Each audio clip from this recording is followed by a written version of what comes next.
Essa casa sofreu um baque tão grande com a dor do luto, a dor da perda, porque o luto ele te humilha, o luto ele te afronta. O luto faz com que a sua sensação de impotência seja potencializada. Então você vai perceber que não há uma coincidência no texto. Do que você está falando, Camila? É uma honra estar aqui. Abra comigo a sua Bíblia no livro do Gênesis. Oh, aleluia. Capítulo de número 11. É a palavra que o Senhor tem me confiado para essa noite. Uma palavra profética. Gênesis, capítulo de número 11. Oh, Deus de coisas grandes, Deus de maravilhas. Aleluia. Oh, glória a Jesus. Glória a Deus. Aleluia. Amanhã é meu esposo, o pastor Eduardo, que vai estar aqui à noite, né? Eu fui vendo, né? Pela manhã, pastor Delano. À tarde, pastor Éder. Falei certo? E à noite, o pastor Eduardo. Aí eu fui vendo que o irmão Igor continuava. Eu só dizia: Deus dá força ao irmão Igor, sustenta o irmão Igor, dá graça ao irmão Igor, porque o pregador muda, mas o Igor não muda. Falei: dá vitória ao teu servo. E eu sei que Deus usará com muita graça. Quando eu vi que o pastor Eduardo também estará à noite amanhã e eu hoje à noite, eu falei: meu Deus, eu acho que era isso que João Batista sentia, né? Eu estava aqui e eu falei: meu Deus, realmente amanhã virá um após mim que é maior do que eu. Quem achou Gênesis 11? Versos de número 26 em diante. Diz assim o texto sagrado: Viveu Terá 70 anos e gerou Abrão, a Naor e a Arã. São estas as gerações de Terá. Terá gerou a Abrão, a Naor e a Arã. E Arã gerou a Ló. E morreu Arã, estando seu pai Terá ainda vivo na terra do seu nascimento, em Ur dos Caldeus. E Abrão e Naor tomaram mulheres para si. O nome da mulher de Abrão era Sarai, e o nome da mulher de Naor era Milca, filha de Arã, pai de Milca e de Isca. Sarai era estéril, não tinha filhos.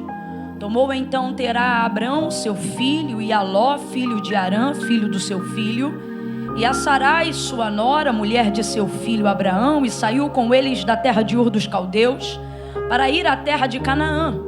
Mas quando chegaram a Arã, habitaram ali, e foram os dias de Terá 205 anos, e morreu Terá em Arã. Entre comigo no verso 1 do capítulo 12. Ora, o Senhor disse a Abrão: sai da tua terra, da tua parentela e da casa de teu pai, para a terra que eu te mostrarei. E farei de ti uma grande nação, e te abençoarei, e te engrandecerei o nome, e tu serás uma bênção. Abençoarei os que te abençoarem, e amaldiçoarei os que te amaldiçoarem, e em ti serão benditas todas as famílias da terra. Partiu, pois, Abrão como o Senhor lhe tinha dito, e foi Ló com ele. E tinha Abrão 75 anos quando saiu de Arã. E você diga amém por essa palavra. Se assente glorificando a Deus. Oh, aleluia! Glória! Oh, glória a Jesus! Aleluia! Aleluia! Como a gente abriu a narrativa do texto bíblico na genealogia de Terá, pai de Abraão, eu vou sintetizar bem rapidinho para você, porque todas as vezes que a gente abre a narrativa do texto bíblico numa genealogia, a impressão que a gente tem é que é tanto filho do filho do filho do filho, que uma hora a gente já diz: não sei mais de quem é filho, né? Mas você vai perceber que não tem dificuldade. Como foi só um pedacinho de Terá, da família de Terá, você vai ver que é muito simples. Você vai entender como se fosse a sua. Terá é o nome do pai de Abraão. E ele já vai me perdoando de antemão, mas eu vou dizer aqui o tempo todo Abraão, porque você sabe que o Senhor lhe mudou o nome. De Abrão ele passou a se chamar Abraão. Então foi o Senhor que mudou o nome, ele ficou conhecido como Abraão. Não me obrigue a ter que dizer Abrão só porque eu estou lendo o capítulo 12, porque ficou conhecido como Abraão. Então vai ser Abraão, e você sabe que eu estou falando da mesma pessoa que é o Abrão. Quem entendeu, diga amém. Não me irrita, tá bom? Nós vamos seguir falando Abraão.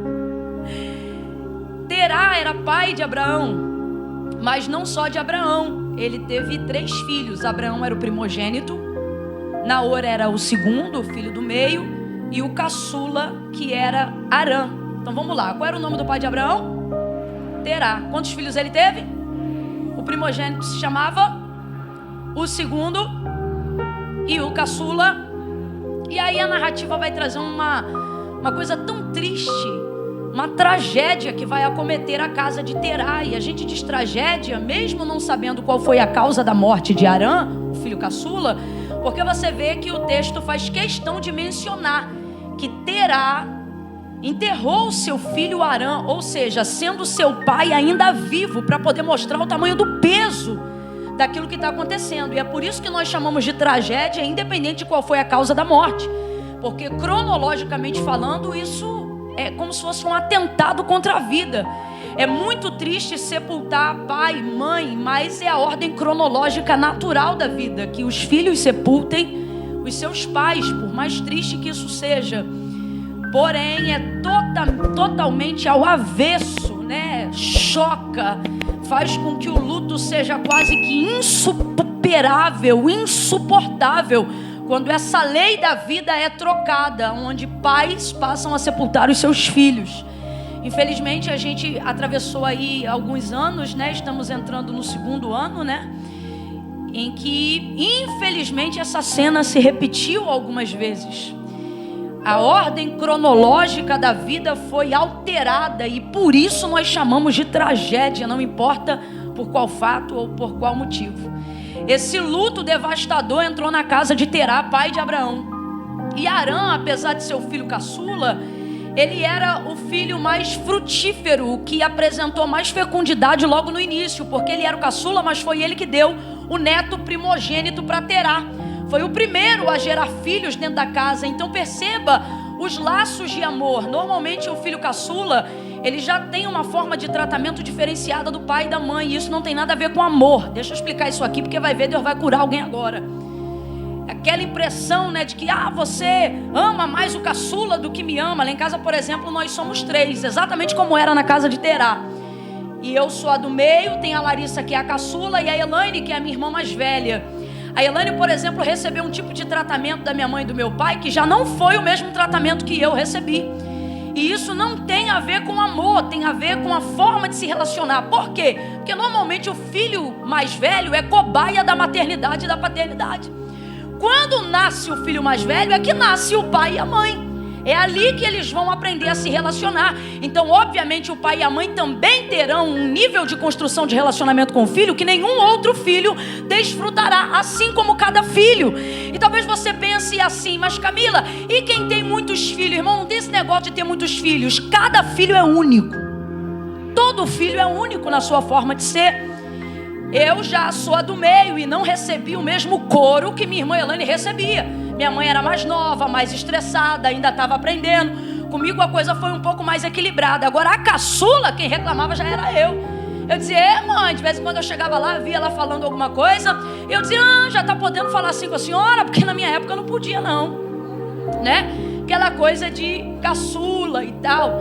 E isso não tem nada a ver com amor, tem a ver com o quê? Quando o filho caçula chega, ele chega num outro nível de maturidade paterna dentro de casa. Isso permite com que o pai se estresse bem menos que ele, bata bem menos nele. E eu volto a dizer, porque eu acho que Deus está curando alguém hoje aqui. Isso não é sobre amar, isso é sobre relacionar. Isso não diminui, nem aumenta a forma de amor que o pai tem por cada filho.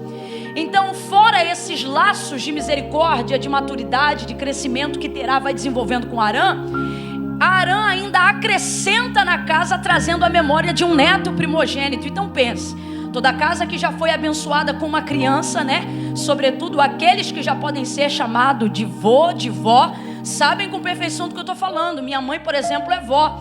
E ela diz que ser vó é muito bom. Ela diz, Camila, é como se fosse filho sem responsabilidade.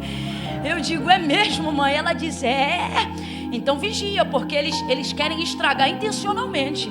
É um jeito de dizer assim, ele é o meu neto, é meu amado, é minha amada, mas é problema seu, sabe? E minha mãe fala sobre isso. Então pense na alegria de Terá, do seu filho caçula saiu o seu neto primogênito. Qual era o nome desse neto? Ló. Aí você começa a entender porque que quando Deus chega a Abraão no capítulo 12 e diz assim para ele: sai da tua terra, da tua parentela, sai da casa de teu pai, vai para uma terra em que eu vou te mostrar. Você percebe a dificuldade dele. Ele se desvencilha daquele restante, mas não consegue desvencilhar-se de Ló.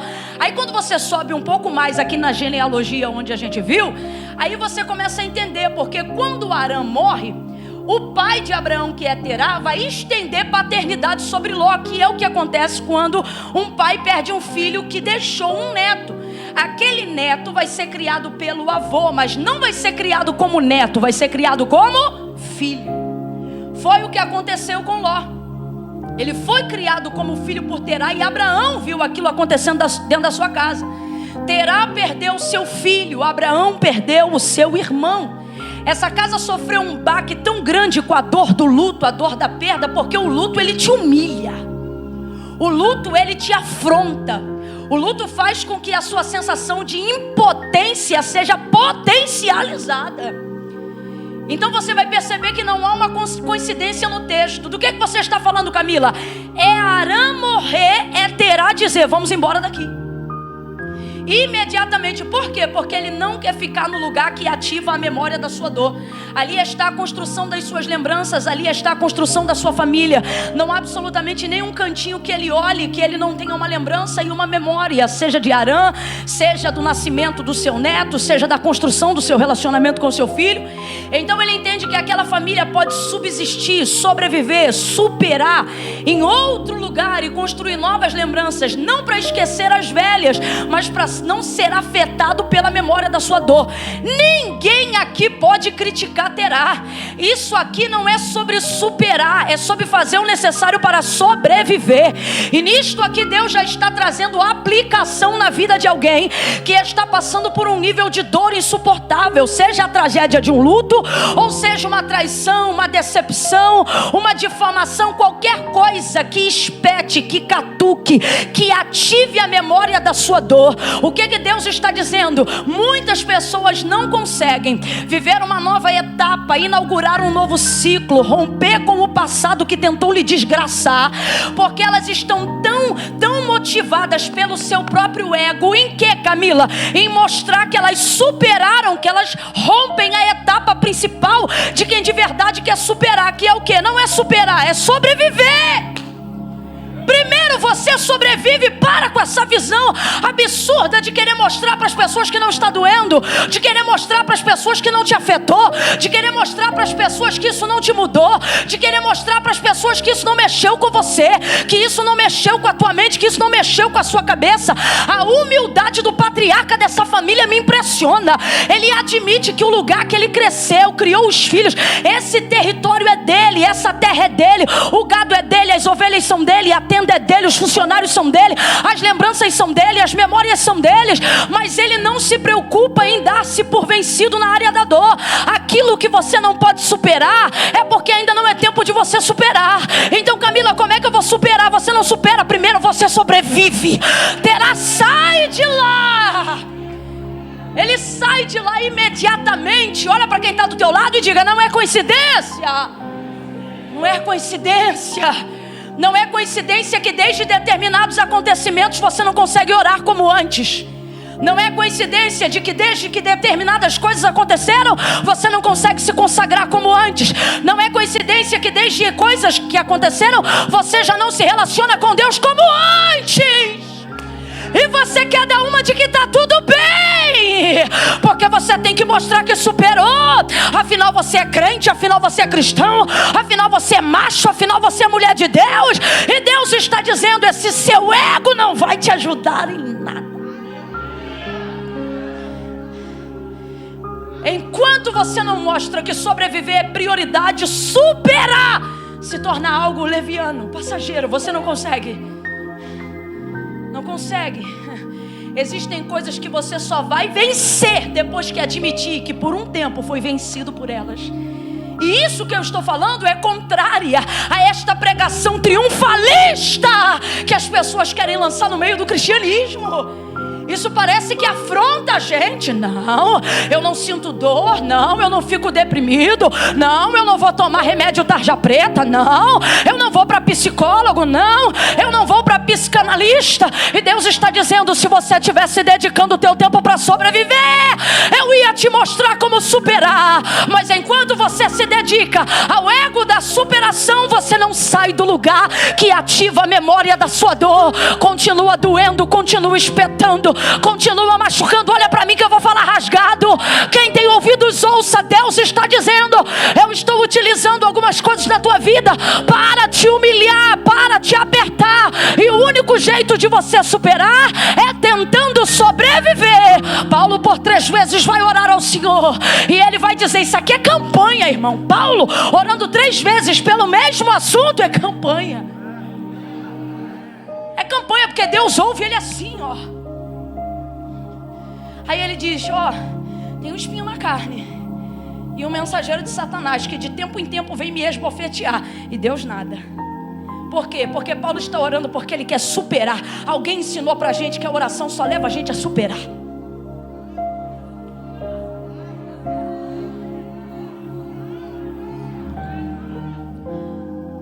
Ora de novo, porque Deus não respondeu. Tem um espinho na carne e um mensageiro de Satanás que de tempo em tempo vem me esbofetear. Rapaz, a gente tem tanta vontade de triunfar o tempo todo que a gente altera até o texto bíblico. Você já viu o crente reproduzindo o que Jesus disse sobre no mundo tereis aflições? A gente sempre completa algo que não está no texto, já percebeu? Porque Jesus disse, no mundo tereis aflições, mas tem bom ânimo, eu venci o mundo. Vós, aonde? Termina com um ponto dizendo, eu venci o mundo. Sabe o que ele está dizendo? Se glorie que eu já venci o que você não venceu. Eu já venci o que você não venceu. Eu já superei o que você não superou. Eu já rompi aonde você não rompeu. Por isso Paulo disse, quer se gloriar em alguma coisa? Glorie-se, pois, em Deus. Na 3ª vez, então, o Senhor lhe responde por insistência da oração. E ele diz o que para ele? Paulo, você vai superar? A minha graça te basta. Responda para mim. Há algum texto que aponta a retirada do espinho na carne de Paulo? Não há. O que há é manifestação da graça. Sabe o que Deus está dizendo? Nessa área você não supera, nessa área você sobrevive. Eu estou equilibrando, eu estou tratando, eu estou curando, eu estou utilizando isto para moldar você, transformar você, libertar você, curar você, para que você não se glorie na grandeza das revelações daquilo que eu tenho derramado sobre você. Vai ter uma visão, uma humildade incrível. Eu acho isso lindo. Ele diz, nós vamos sair daqui, como eu disse, não por coincidência, mas ele entende que não tem mais o porquê ficar ali. E então ele vai revelar o destino de onde ele quer chegar. Ele diz, olha, nós vamos sair daqui. Pegou família, pegou todo mundo, pegou tudo que tinha, tudo que construiu e foi embora. E já saiu de onde estava, determinando onde queria chegar. E o lugar que ele quer chegar é extraordinário. É tão bom que Deus dá continuidade ao apontamento que terá a dar. Porque quando ele sai da terra de Ur dos Caldeus, ele diz, nós vamos sair daqui e vamos para Canaã. Na verdade, a tão falada Canaã, que a gente tanto fala, né? A Canaã que é tão emblemática, não só para os hebreus, mas ela é tão forte no contexto sagrado, a ponto que nós utilizamos Canaã como tipologia do céu, né? Canaã celestial, lugar do repouso, lugar do descanso, lugar do cumprimento da promessa, lugar das superações, lugar onde eu me realizo, terra que mana leite e mel, terra do triunfo, terra da conquista, terra da posse, terra da escritura definitiva. Ela é tão emblemática que a gente utiliza como tipologia celestial. A primeira vez que este nome então vai ser citado capacitada para tal apontamento de hereditariedade, de superação, de herança e de família, não sai da boca de Deus e nem da boca de Abraão, sai da boca de Terá, pai de Abraão. Agora você não vê Deus falando com Terá no capítulo 11, a voz de Deus só se manifesta no capítulo 12 a Abraão. Isso mostra que Terá tem um nível de visão. Um homem sábio tem um nível de visão. Um homem instruído, prudente, tem um nível de visão. Não há aqui apontamento profético, não há aqui apontamento determinado pelo próprio Deus, não há aqui registro de que Deus tenha falado com Terá, mas Terá tem uma excelente ideia na sua humanidade. E ele diz: nós vamos sair daqui e nós vamos para Canaã. Qual é o nome do lugar? Nós vamos para...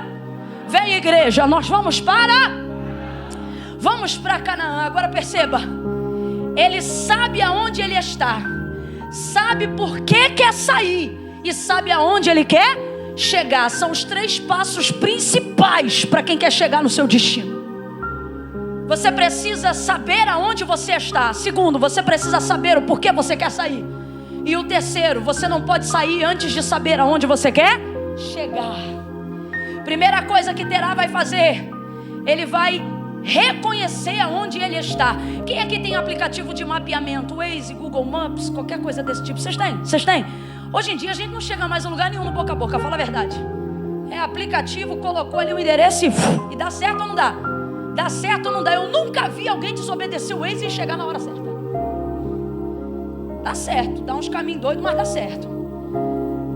Como é que funciona o aplicativo que aponta o destino que você quer chegar? Presta atenção. A primeira coisa é reconhecer aonde você está. Se você não reconhecer aonde você está, você pode ter o endereço de onde você quer chegar, mas você não chega. Pegue aí sem rede, pegue aí sem internet, num dia aí qualquer. Um lugar onde você quer chegar, um restaurante que você quer comer, a casa de alguém que você nunca foi e deseja chegar.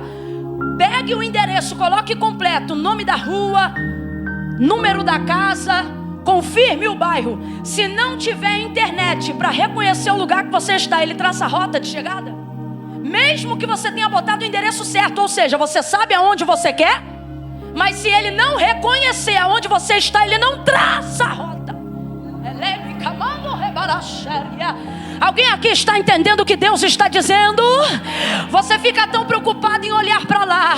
Você sabe aonde quer chegar. Você sabe que há um propósito de Deus no cumprimento da sua chamada, na superação das suas emoções, na realização do seu sonho. Gente, sem medo de errar, ainda mais num ambiente cristão como esse. 98% das pessoas que estão aqui, sem medo de errar. Se eu chegasse aqui um por um e perguntasse: irmã, você sabe onde você quer chegar? Irmão, você sabe aonde você quer chegar? Como assim? Sonho, lugar de realização. Quando a gente quer chegar em algum lugar, você nunca observa o caminho, porque a gente está falando de sonho, campo imaginário. Para isso só basta você saber o lugar de chegada. É igual quando você chega para uma criança, ela não tem noção da estrada, da faculdade, da vida, da experiência. Mas se você chegar para ela e disser assim: o que você quer ser quando você crescer? Ela não pensa na trajetória, ela só fala do destino. Quero ser astronauta. Se ela soubesse como é difícil, e se ela soubesse que nem todos os astronautas jamais chegarão à Lua, mas ela não pensa no caminho, ela só pensa na chegada.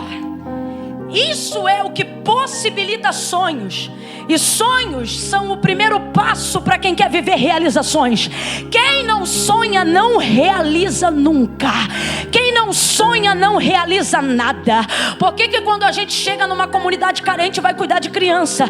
A primeira coisa que a gente toca através dos bonecos, dos fantoches, das histórias bíblicas, seja o que for, na área da psicologia, a primeira coisa que a gente acessa é a capacidade lúdica da criança, para que então ela abra na mente um leque de possibilidades e comece a acreditar que é possível ser, é possível chegar, é possível ir, é possível conhecer. À medida medida com que você vai crescendo, você vai perdendo capacidade lúdica, e isso vai fazendo você ter mais dificuldade de sonhar, de desejar, de querer ser, porque você já não vê só a chegada, você começa a imaginar o caminho. Ah, mas para isso tem que ter faculdade. Ah, mas para isso tem que ser casado. Ah, mas para isso tem que ganhar tanto. Ah, mas você começa a imaginar o caminho. A criança não. Agora volte nessa noite a ser como uma criança, porque Deus trouxe gente hoje aqui, e Ele está dizendo: ei, eu posso fazer você ir muito além da onde você disse que quer chegar.